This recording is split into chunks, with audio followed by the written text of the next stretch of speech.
طلا رسید به 7700. زمانی که قیمت طلا 6400 بود بهتون گفتم که طلا میشه 8 تومن. زمانی که قیمتش به 8 تومن رسید گفتم که یک ریزشی رو طلا تجربه خواهد کرد و الان میبینید که طلا دچار ریزش شده. منتها چیزی که مهمه اینه که سرمایه‌گذاری توی طلا یه چیز ریسکیه، چون که خیلی وابسته به قیمت دلار و خیلی وابسته به اخبار هستش.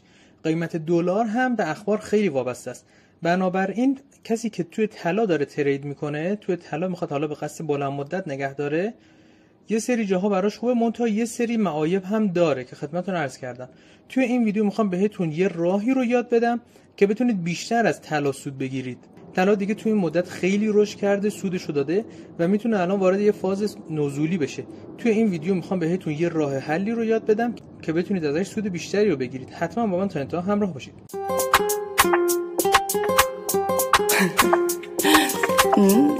سلام دوست عزیزم، حالت چطور؟ امیدوارم که حالت عالی باشه. من دکتر حسینی هستم و اینجا آکادمی کریپتو پرشیا. توی این کانال من راجع به ارزهای دیجیتال، راجع به قیمت طلا، دلار، سکه و همچنین آموزش‌هایی رو راجع به بازار ارزهای دیجیتال براتون میذارم. یکی از پرمخاطب ترین ویدیوهای من راجع به واریز و برداشت ریالی به بروکر فارکس بود. توی این ویدیو من هدفم اینه که بهتون یک صرافی معتبر که با ایرانی‌ها کار میکنه، نیازی به KYC و وریفیکیشن نیست، بهتون یاد بدم، آموزشش بدم و با هم دیگه ببینیم که چجوری میتونیم از طریق این صرافی سود بکنیم. حالا من چرا میخوام بهتون این صرافی معرفی بکنم؟ چون که توی بازار ارزهای دیجیتال ارزهای بسیار زیادی وجود داره که مستعد رشدن و ما میتونیم با سرمایه‌گذاری درست روی ارزهای درست توی صرافی درست سود خیلی خوبی رو بگیریم. خیلی از دوستان به من گفته بودن که راجع به یه سری از ارزها مثل سولانا، بیت کوین اینها بیا ویدیو بگیر، تحلیلشون رو بذار. اتفاقا سولانا توی قیمت خوبی هستش که میتونیم حالا روش سرمایه گذاری بکنیم. منتها چیزی که مهمه اینه که بتونیم از طریق صرافی خیلی ایمن و معتبر این کارو انجام بدیم. یکی از بهترین صرافی‌هایی که در حال حاضر وجود داره و با ایرانی‌ها کار میکنه، نیازی به KYC نداره، نیازی به وریفیکیشن نداره، بدون VPN میتونید ازش استفاده بکنید با خیال راحت. صرافی BTCC هستش. من لینکش رو توی دسکریپشن براتون میذارم. یکی از نقاط قوت این صرافی اینه که اگه که دوستانتون رو به این صرافی دعوت بکنید، یک بونسی برای شما در نظر گرفته که با همدیگه جلوتر میبینیمش. منتها بیشتر از این که بخواد حالا تبلیغ این باشه که بخواد دوستانتون رو به صرافی دعوت بکنید، به نظر من باید برسیم به امنیت این صرافی. و همونطور که میبینید ما وارد سایت کوین مارکت کپ شدیم. تو قسمت اکسچنج من اثبات رو زدم، سنترالایز اکسچنجز. اینجا صرافی ها رو لیست کرده برای ما. من بر اساس تریدینگ والیوم 24 ساعته اومدم اینا رو دسته‌بندی کردم.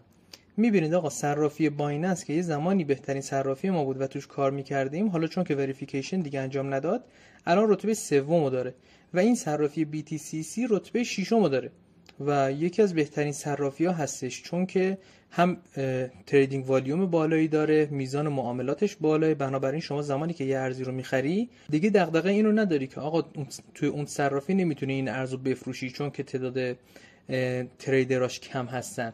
میبینید که آقا روزان توی 24 ساعت گذشته 2 میلیارد و 300 میلیارد دلار معامله شده که توی صرافی مثل بایننس 6 میلیارد و 700 میلیون دلار بوده. یعنی BTCC 1/3 بایننس هستش. منتها مثلا از خیلی از صرافی‌هایی که ما باهاشون کار میکنیم بهتره، مثل صرافی کوینکس و نمیدونم مثل صرافی نویتکس و خیلی از این صرافی‌های دیگه. نکته مهمی که هستش اینه که این صرافی مجدد میگم با ایرانی‌ها کار میکنه. یه سری از صرافی‌ها مثلا این صرافی بالا هیچ کدومشون با ایرانی‌ها کار نمیکنن. یک جایی ازتون KYC میخوان، وریفیکیشن میخوان، ممکنه که درآمدتون رو اونجا متوقف کنن، ممکنه پولی که داخل اون صرافی دارید قفل بشه تا بتونید که وریفیکیشن انجام بدید. منتها صرافی BTCC هیچ چیزی نداره، هیچ محدودیتی نداره و میتونید راحت ازش استفاده بکنید. مجدد میایم توی همین سایت کوین مارکت کپ. حالا تو قسمت فیوچرزش اومدیم با هم دیگه.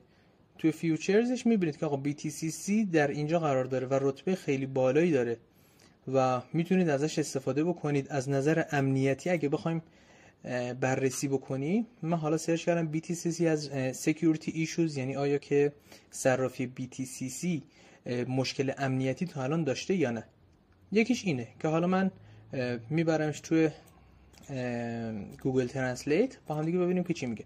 مونتا میگه آقا BTCC یک صرافی خیلی مشهوره که از سال 2011 داره کار میکنه with zero reported hacks or breaks. یعنی چی؟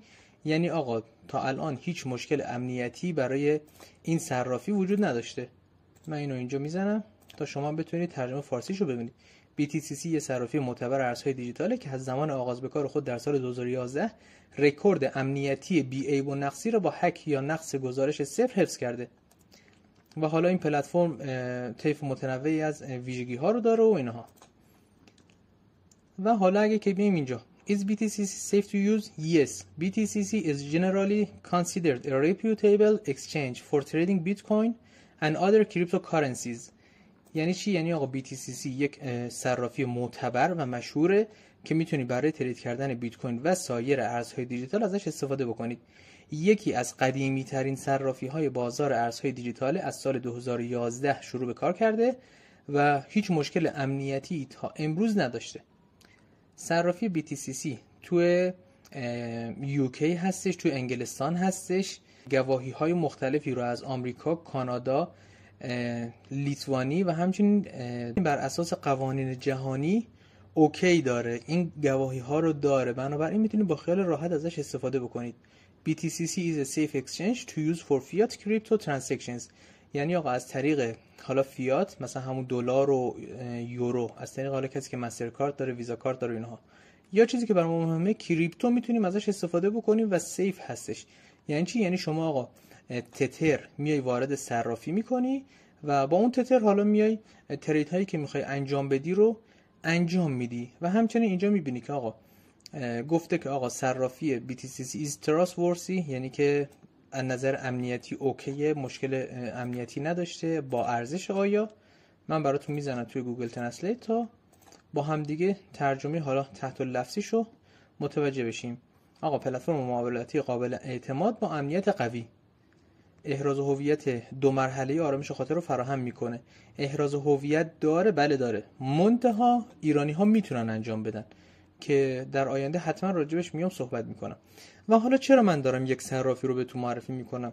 چون که امروز مثلا من میام میگم آقا سولانا بله توی قیمت خوبی قرار داره، با هم دیگه میتونیم وارد سولانا بشیم، میتونیم سولانا رو بیایم با دید مثلا بلند مدت یا میان مدت یا حتی کوتاه مدت واردش بشیم، بای بگیریم یا سل بگیریم. منتها توی باید یه صرافی داشته باشیم که این صرافی معتبر باشه و بتونیم از طریق این صرافی این کار انجام بدیم. یه صرافی باشه که هم از همون کارمزد کمتری بگیره موقع ورود به معاملات، هم قیمتش قیمت لحظه‌ای اون ارز باشه. یه سری از صرافی‌ها دیدید که آقا قیمت خیلی بالا پایین میشه یا که این کارمزد معاملاتیش خیلی زیاده، برای ورود و خروج به معامله کارمزد زیادی ازتون میگیره، بنابراین به صرفه نیست عملا. و یکی از خوبی هایی که این صرافی داره توی قسمت فیوچرز که بیاید آقا، اولین تریدی که میای توی فیوچرز باز میکنی، میای ترید میکنی، به صورت ضمانت شده هستش. یعنی آقا وارد ضرر نمیشی، یعنی آقا اگه تو ضرر هم کردی اصل پولتو بازم بهت میده. این فقط برای دفعه اول هستش که بتونی حالا از ویژگی هاش استفاده بکنی. یکی دیگه از ویژگی های خوب این صرافی اینه که کپی ترید داره توی فیوچرز. یعنی میتونی آقا بیا اینجا بزنی فیوچرز کپی تریدینگ، بیشتر از 220 میلیون ترید موفق بوده، بیشتر از 600,000 تا کپی ترید انجام شده و دارید میبینید با هم دیگه. الان مثلا اینجا من زدم توی کپی ترید، میتونید خیلی راحت ازشون استفاده کنید. مثلا این بنده خدا وین ریتش بوده 47.7% و حالا با همچین صرافی، با همچین حجم معامله وارد شده و سودهای خوبی هم گرفته. یا مثلا این بنده خدا وین ریتش بوده 49.9%، 50%. میبینید اینها رو برای شما زده و میتونید خیلی راحت ازشون استفاده بکنید. یا اگه که تریدر خاصی رو میشناسید اینجا حالا اول لاگین بکنید، بعد سرچ بکنید، پیدا کنید و بتونید حالا ازشون استفاده بکنید. مثلا این بنده خدا 62% وین ریت داشته. حتی اگه که بلد نیستی ترید بکنی میتونی وارد این صرافی بشی، این کپی رو بزنی، لاگین که کردی کپی رو بزنی و پشت دست این شخص مورد نظر ترید تو انجام بدی و اینجوریه که تو نیازی نیست کاری انجام بدی، حساب تو وصل میکنی به حساب این کپی تریدمون و ایشون حالا هر تریدی که میزنه برای تو هم باز میشه. و یه نکته‌ای که توی کپی ترید خیلی از صرافی‌ها مشکل دارن اینه که زمانی که شما کپی ترید و وارد یه صرافی ازش میخوای استفاده بکنی، اینه که مثلا من میخوام اونس جهانی رو ترید بکنم، مثلا من توی $3000 وارد میشم، برای شما با تأخیر وارد میشه، مثلا با 30 ثانیه 20 ثانیه تأخیر، و این 20 ثانیه تأخیر توی لورج بالا و توی تایم فریم های کوچیک خیلی تأثیر داره. یعنی مثلا تارگت من میشه نقطه ورود شما. منتها این صرافی خوبیش اینه که آقا اون نقطه‌ای که وارد میشه همون نقطه هستش، به سرعت وارد معامله میشه، مشکل سرعت نخواهیم داشت چون که نیازی به VPN نداریم و کلا سرعت وبسایتش هم بالا هستش. و حالا توی این صرافی قسمت دیپازیت داره که میتونید فیات دیپازیت بکنید، همین USD و حالا ویزا کارت و مستر کارت و اینها، یا که بیاید از طریق کریپتو، یعنی USDT داری، تتر داری، ترون داری، هر چی که داری میتونی وارد صرافی بکنی و ازش استفاده بکنی. فیوچرز داره، میتونی از قابلیت‌های فیوچرز استفاده بکنی. کپی ترید داره، اسپات داره که مثلا میای به عنوان مثال سولانا، میخوای سولانا رو ترید بکنی، اینجا سولانا رو برای خودت باز میکنی و حالا تایم فریم های مختلف داره، میبینید که اندیکاتورهای مختلف هم داره، میتونی ازشون استفاده بکنی و اینجا حالا اوردر خودت رو ست بکنی بعد از اینکه لاگین کردی. من لینک ثبت نام توی این صرافی معتبر رو توی دسکریپشن براتون قرار میدم. توی ویدیوهای آینده حتما میام راجبش صحبت میکنم. خودم تحقیق خیلی کردم، آدمی نیستم که هر صرافی که دیدم سریع بیام معرفی بکنم. اگه دقت کرده باشید مثلا من شاید کلا 1-2 تا صرافی معرفی کرده باشم، اونم توی تایم های قدیم، یعنی مثلا 2-3 سال پیش معرفی کردم. از اون موقع تا الان دیگه تقریبا دغدغه اینو داشتم که آقا یه صرافی معتبر پیدا کنم که توی ارزهای دیجیتال بتونم با خیال راحت و همچنین این صرافی ایمن باشه، KYC نخواد، یعنی با ایرانی ها کار بکنه، بدون VPN بتونم ازش استفاده بکنم، این ویژگی ها رو داشته باشه. و صرافی BTCC همه این ویژگی ها رو در کنار هم دیگه داره. و حالا یک نکته که هستش، زمانی که میخوای شما رجیستر بکنید توی این وبسایت، یک سرمایه $10 هم بهت میده. میتونی این $10 هم علاوه بر حالا سرمایه‌ای که خودت مثلا $100 میخوای وارد کنی، $10 هم این بهت میده، میشه $110. و با معرفی هر کدوم از دوستانت هم یک کارمزد مشخصی بهت میده. مثلا فکر میکنم هر نفر رو که دعوت میکنی $20 بهت میده، خودت هم ثبت نام میکنی میشه $10، در کل میشه $30. و حالا من ازشون یه لینکی گرفتم که بتونید با استفاده از این لینک سود بیشتری رو بگیرید. یعنی زمانی که با لینکی که من توی دسکریپشن گذاشتم ثبت نام بکنی، هم باعث میشه که کارمزد معاملاتت کمتر بشه، هم باعث میشه که آقا وقتی که تو با لینک من وارد این صرافی شدی، دوستانتو که خواستی دعوت بکنی بتونی سود بیشتری از کارمزدشون به دست بیاری. حالا این لطفیه که این صرافی در حق من داشت و امیدوارم که بتونیم ازش به درستی استفاده بکنیم.